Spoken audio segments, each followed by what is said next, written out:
Hi hello welcome to Indian knowledge university.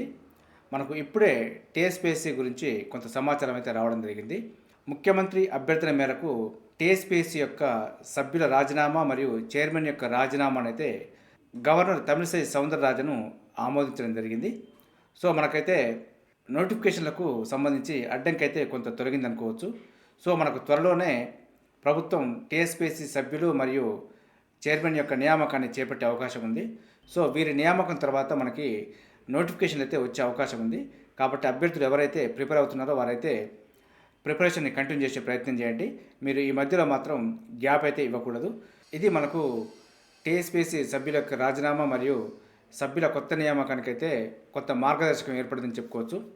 ఇదే విధంగా మన ఛానల్లో అయితే ఎప్పటికప్పుడు అప్డేట్ సమాచారం అయితే రావడం జరుగుతుంది. వీటితో పాటు ప్రతిరోజు మార్నింగ్ అయితే మనకు కరెంట్ అఫైర్ మరియు విద్యా ఉద్యోగ సమాచారం అయితే మన ఛానల్లో అందుబాటులో ఉంటుంది. మన ఛానల్ చూస్తున్న వారు సబ్స్క్రైబ్ చేసుకుని ఫాలో అవుతూ ఉండండి. ఈ వీడియో నచ్చితే లైక్ చేయండి, షేర్ చేయండి, సబ్స్క్రైబ్ చేసుకోవడం మాత్రం మర్చిపోవద్దు. Have a nice day.